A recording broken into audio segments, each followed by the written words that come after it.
الحمدللہ وحدہ والصلاة والسلام علی من لا نبی بعد اما بعد فاعوذ باللہ السمیع العلیم من الشیطان الرجیم بسم اللہ الرحمن الرحیم عن ابی سلمۃ بن عبد الرحمن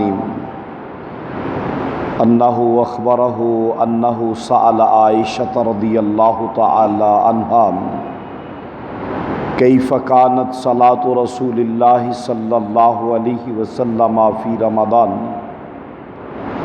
فقالت ما کان رسول اللہ صلی اللہ علیہ وسلم یزید فی رمضان ولا فی غیرہ علی 11 رکعہ رواہ البخاری رحمہ اللہ۔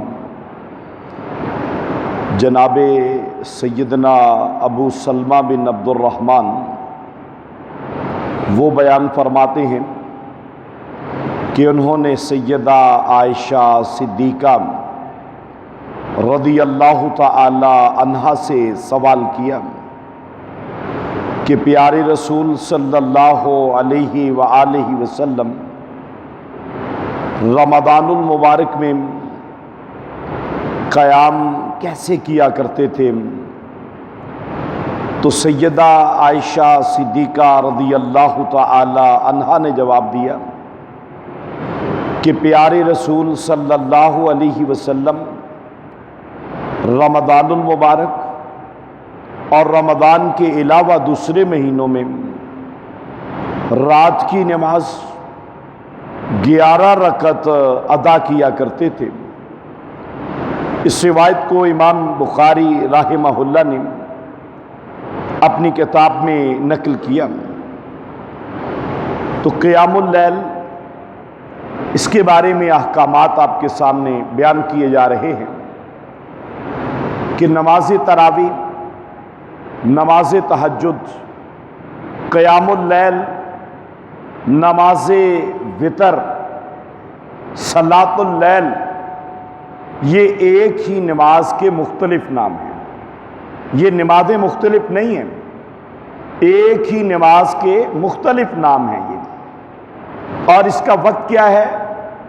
نماز عشاء کے بعد سے لے کر اذان فجر تک، فجر کے طلوع ہونے تک آپ کسی بھی وقت اس کو ادا کر سکتے ہیں، اور رات کے آخری پہر میں اس کو ادا کرنا یہ زیادہ موزوں وقت ہے جو آپ صلی اللہ علیہ وسلم کا معمول تھا۔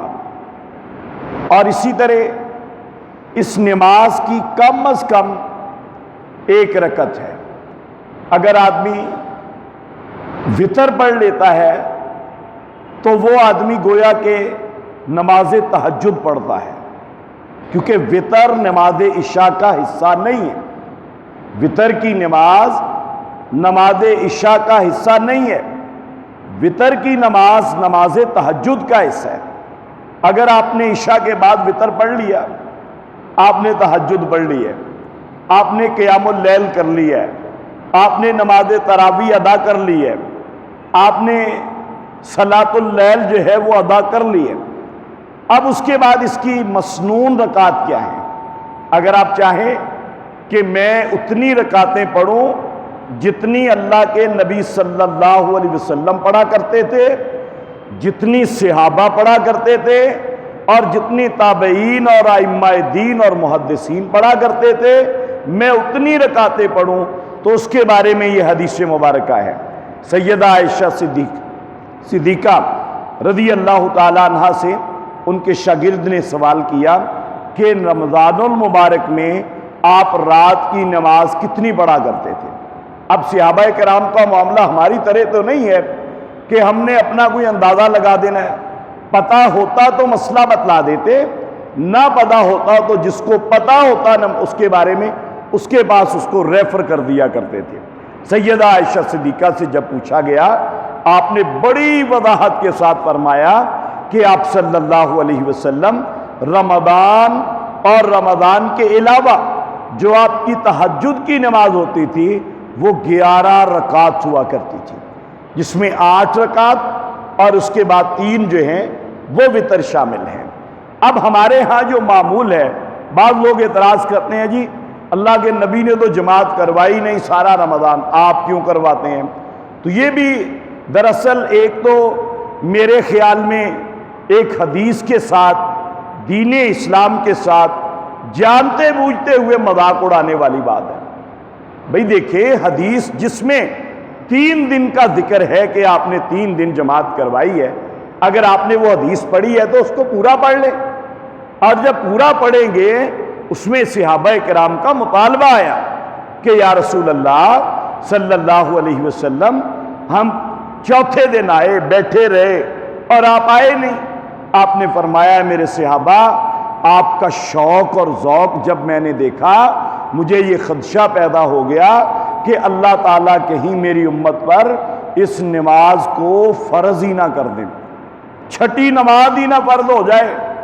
اور جب آپ صلی اللہ علیہ وسلم اس دنیا سے چلے گئے، یعنی با جماعت روزانہ کیوں نہیں پڑھائی آپ نے، کہیں یہ فرض نہ ہو جائے۔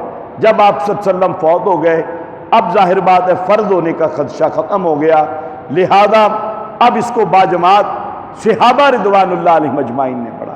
اچھا، 3 دن کے علاوہ بھی ایک دن جناب ابی بن کعب آپ صلی اللہ علیہ وسلم کے پاس آئے کہ یا رسول اللہ صلی اللہ علیہ وسلم، مجھے میرے گھر کی عورتوں نے مجبور کیا کہ میں ان کو رات کو قیام کرواؤں۔ فرمایا کہ پھر جو ہے کیا ہوا؟ فرمایا کہ میں نے ان کو 11 رکعتیں وہ پڑھائیں، تو آپ صلی اللہ علیہ وسلم نے فرمایا کہ درست ہے۔ اور اس کے بعد صحیح حدیث مبارکہ ابن ماجہ کی، آپ اسے پڑھیے، لمبی حدیث ہے، اور اس حدیث میں ہے کہ آپ صلی اللہ علیہ وسلم نے فرمایا من قاما مع الامام، جس بندے نے نماز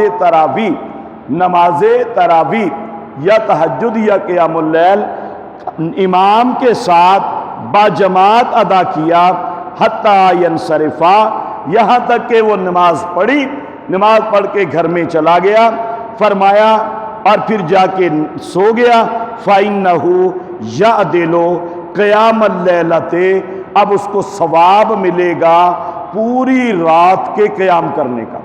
ہم سارا مہینہ ہم کیوں نماز تراویح باجماعت پڑھتے ہیں، عشاء کے بعد کیوں پڑھتے ہیں؟ یہ ابن ماجہ کی حدیث ہے، صحیح حدیث ہے۔ آپ صلی اللہ علیہ وسلم نے ہمیں خوشخبری دی ہے کہ جس بندے نے امام کے ساتھ صلاۃ اللیل کو باجماعت ادا کر لیا، پھر وہ چلا گیا اور جا کے سو گیا، لیٹ گیا، اور پھر اس کے بعد صبح جو ہے وہ اٹھا، فرمایا کہ پھر اس بندے کے نامہ اعمال میں اتنا ثواب لکھا جاتا ہے کہ اس نے ساری رات قیام کیا ہو۔ ہم اس لیے بھائی سارا مہینہ جو ہے وہ قیام کرتے ہیں، کیونکہ یہ اللہ کے نبی نے خوشخبری دی ہے اور یہ سنت سے ثابت ہے۔ اور پھر صحابہ رضوان اللہ علیہ مجمعین کے دور میں بھی صحابہ کرام روزانہ باجماعت ادا کیا کرتے تھے نماز تراویح۔ حضرت عمر رضی اللہ تعالیٰ عنہ نے دیکھا کہ 4 آدمی ادھر جماعت کروا رہے ہیں، 4 ادھر کروا رہے ہیں، کچھ ادھر جماعت کروا رہے ہیں، الگ الگ جماعتیں ہو رہی ہیں، کیوں نہ ان کو ایک امام پر اکٹھا کر دیا جائے۔ موطا کی روایت ہے، پھر آپ نے ان کو، حضرت تمیم داری کو، حضرت ابی بن کعب کو آپ نے حکم دیا کہ بھئی ان کو جماعت کروایا کرو۔ پھر مسجد نبوی میں حضرت تمیم داری، حضرت ابی بن کعب 20 راتوں تک، 20 رمضان تک وہ ان کو باجماعت 11 رکعتیں پڑھایا کرتے تھے، صحیح احادیث سے ثابت ہے۔ اور آپ ویسے نوافل ہیں نا، نفل ہیں، آپ 30 پڑھ لیں، 40 پڑھ لیں، کوئی گناہ نہیں ہے، آپ جتنے بھی نفل پڑھنا چاہیں پڑھ سکتے ہیں، لیکن قیام اللیل یا صلاۃ التراویح یہ 8 اور 3 11 یہ سنت ہے، یہ سنت سمجھ کے آپ 11 پڑھیں، اور آپ نفل جتنے مرضی پڑھتے رہیں، نفل پاپ کی 40 ہو جائے، 60 ہو جائیں، کوئی بات نہیں ہے۔ لیکن جب آپ نے پڑھنا ہے کہ میں نے اب قیام اللیل کرنا ہے، مسنون نماز تہجد اور نماز تراویح پڑھنی ہے، اس کی رکعت صحیح احادیث میں 11 رکعت ہے، باقی جتنی بھی 20 رکعت والی روایات ہیں سب کی سب سندن ضعیف اور موضوع ہیں۔ آپ کہیں گے لو جی جڑیاں تہاڈیاں وہ صحیح، جڑیاں ساڈیاں 20 والیاں وہ ضعیف ہے۔ بھئی ہماری یہ بخاری شریف کی حدیث ہے، امام بخاری نے اپنی کتاب میں 3 جگہ پہ اسے نقل کیا ہے، کوئی دنیا کا مولوی کہہ دے کہ یہ ضعیف ہے ہم مان لیں گے۔ ہماری روایت دنیا کا کوئی مولوی ضعیف نہیں کہتا، ہم ان کی روایات کو ضعیف کہتے ہیں کیونکہ وہ ضعیف ہیں۔ کیوں ضعیف ہیں؟ ایک بات بتا دیتے ہیں، ان روایات کو بیان کرنے والا آدمی اس کا نام ہے یزید بن رومان۔ وہ کہتا ہے کہ میں نے جناب عمر رضی اللہ تعالیٰ عنہ کے زمانے میں دیکھا کہ لوگ جو ہے وہ 20 رکعت پڑھا کرتے تھے، اور یزید بن رومان جو ہے وہ حضرت عمر رضی اللہ تعالیٰ عنہ کے زمانے میں تھا ہی نہیں، اس نے آپ کا زمانہ پایا ہی نہیں، ایک بندہ اس نے زمانہ ہی نہ پایا ہو، اور پھر آگے بتائے بھی نہ کہ جی مجھے فلاں بندے نے بتایا کہ آپ کے دور میں ایسا ہوتا تھا۔ محدثین کے نزدیک یا تو وہ بتائے کہ میں نے آپ کے دور کے فلاں بندے سے یہ بات سنی ہے، انہوں نے کہا کہ 20 ہوتی تھی، پھر تو ہم مان لیں گے۔ جب وہ ڈائریکٹ کہہ رہا ہے وہ تھا نہیں اس زمانے میں، اب اس کے بارے میں کیا کہا جائے؟ اگر ہمارے ان بھائیوں کے پاس کوئی ایک صحیح حدیث ہوتی تو ان کو حدیث کے اندر جو ہے وہ تحریف کرنے کا جو ہے وہ کوئی ضرورت نہیں تھی۔ دیکھیں کتنا بڑا جرم ہے، کتنا بڑا جرم ہے۔ ابو داؤد کی ایک روایت ہے، اس حدیث کے لفظ ہی انہوں نے بدل ڈالے ہمارے بھائیوں نے، کس لیے کہ جناب ہمارا 20 والا موقف سچا ہو جائے۔ تو اس لیے اب کوئی آدمی کہے نہیں جی آپ مجھے لے چلیں، ان کے مدرسے میں لے چلیں، میں آپ کو بتا دوں گا کہ جی ان کے پرانے چھاپے اسی مکتبے کے چھپے ہوئے پرانی کتابیں لے آئیں، اس میں 20 راتیں لکھا ہوا ہے، اور جو نئی کتابیں اب چھپ رہی ہیں اس میں 20 رکعتیں لکھا ہوا ہے۔ پرانی کتاب انہی کے مدرسے سے انہی کی مسجد سے اٹھائیں گے اور آپ کو یہ فرق دکھا دیں گے، پھر پتہ چل جائے گا کہ صحیح کیا ہے غلط کیا ہے۔ تو صحیح ترین روایات کے مطابق نماز تراویح 11 رکعت ہے، اور اس کے بعد آپ زیادہ اگر پڑھنا چاہتے ہیں آپ وتر آخر میں پڑھیں گے، لیکن نفل پڑھتے رہیں، لیکن نیت یہ ہونی چاہیے کہ تراویح 11 ہی ہے، باقی نفل میں نے پڑھنے ہیں، وہ آپ 40 پڑھ لیں، وہ آپ 60 پڑھ لیں، وہ آپ 30 پڑھ لیں، وہ آپ 20 پڑھ لیں، کوئی بات نہیں ہے۔ لیکن 20 کو کہنا کہ یہ اللہ کے نبی کی سنت ہے، یہ غلط ہے، یہ جرم ہے۔ جو چیز سنت نہیں ہے اسے سنت نہیں کہنا چاہیے۔